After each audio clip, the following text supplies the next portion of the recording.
Hey folks, I'm Sam Luce here with Boris Effects. In this video, I'm going to walk you through my full mastering workflow in Sequoia, from session startup all the way through to final delivery.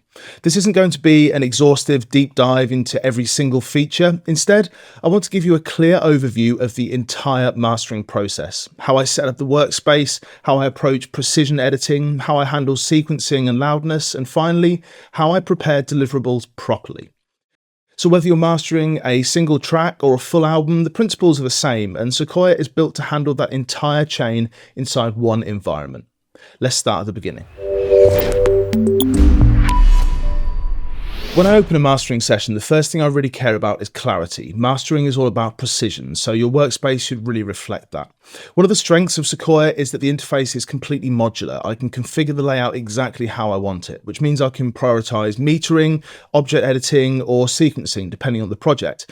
When I'm mastering, I typically like to see the main arrangement window, the object editor, which sometimes I'll have floating. The transport I will have floating, but I can dock or undock that whenever I like. The detailed metering at all times on the right-hand side, and the marker manager ready if I'm about to work on an album. The goal here is efficiency. I don't want to be hunting through the menus when I'm making decisions about tone, dynamics, or track spacing. A clean, focused workspace allows me to keep my decisions musical and intentional. These are my personal preferences, but any of the panels can be docked, undocked, dragged to separate monitors, really how you want to set up your project. Next, I'll bring in the mixes. If I'm mastering an album, I'll import all the tracks and lay them out in a sequence immediately. That allows me to think about the project holistically with reference to flow, pacing, transitions, and spacing between the songs. And this spacing between songs is going to be important later on when we look at how you can create a CD master. So if that's something on your list of things you want to get out of this video, make sure you stick around for that. At this stage, I'm not really processing anything heavily, I'm just getting oriented, listening through, checking tonal balance, dynamics, and making notes. Mastering always starts with listening. Object-based editing is where Sequoia really becomes especially powerful. Before I apply any global EQ or compression, often I'll make corrections at the object level. Object-based editing is probably my personal favourite feature of Sequoia. It allows me to select a very specific segment of the audio. It could be a syllable, snare hit, breath, or a transient, and apply adjustments directly to that moment. For example, if a vocal phrase is slightly harsh, I can EQ just that phrase. Or one snare hit jumps out too aggressively, I can reduce the gain. If a section feels slightly unbalanced dynamically, I can adjust just that section without affecting the entire track. Instead of processing the whole track to fix one moment, I can correct it surgically. That means when I move on to track level processing, where I'm affecting every song in the track, I'm working with material that's already controlled and aligned. It makes more sense to remove what you don't want before you add what you do want, because often your judgment can get clouded by those little ear intruders like S's or loud drum hits. They stop you from hearing the big picture. For me, that precision is one of the defining features of mastering in Sequoia.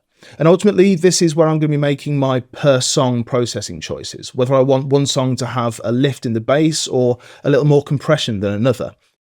A lot of DAWs allow you to apply processing to individual regions, but Sequoia doesn't bake that processing in. It's not about hitting render and it's done. The object-based editing is constantly editable until the very last moment. Once the detailed corrections are handled, I move on to broader tonal shaping. This is where I'll apply subtle EQ for balance, compression for cohesion, and limiting for final level control. The order always matters. Object edits first, global tone shaping second, final loudness third. Because I've handled micro adjustments earlier, I don't need aggressive processing here. It becomes about refinement rather than correction. Throughout this stage, I'm constantly watching the meters, especially true peak monitoring, and often checking my LUFS reading as a reference.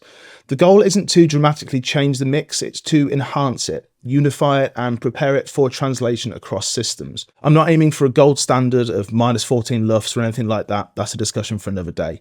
I'm aiming for something that fits the music. If I'm mastering a classical album, my LUFS reading is going to be a lot lower than a heavy metal record. It's about being fit for purpose.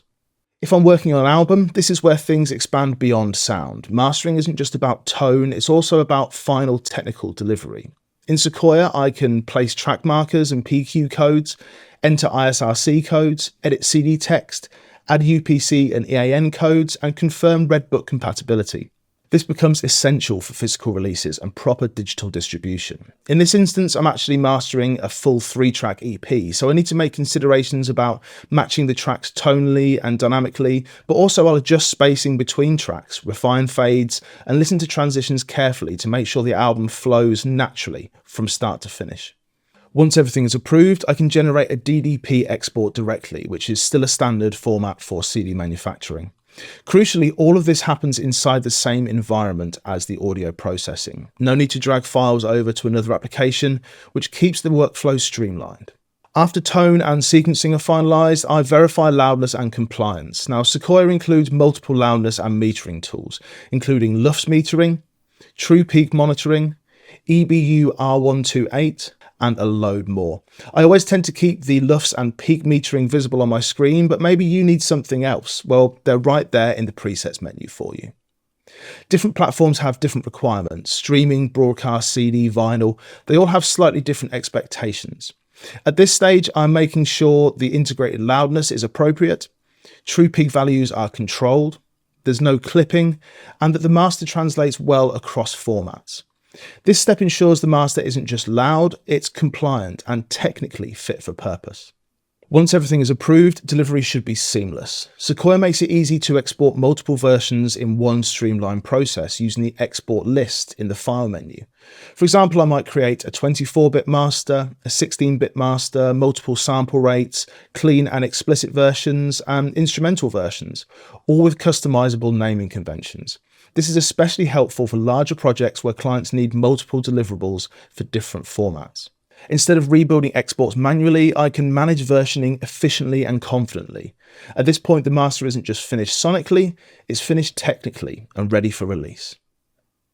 So that's a high-level look at my mastering workflow in Sequoia. From modular UI setup, to object-based precision editing, to tonal shaping, to album sequencing and metadata, to loudness compliance and final delivery. Everything happens inside one cohesive environment. This wasn't a deep dive into every individual feature, but hopefully it gives you a clear picture of how the full mastering process works from start to finish. If you'd like to see a deeper breakdown of any specific part of this workflow, whether that's object editing, loudness standards, DDP creation, maybe vinyl mastering, then let me know in the comments. There's plenty more we can explore. If you want to try mastering in Sequoia for yourself, there's a free trial available at boriseffects.com. Take care.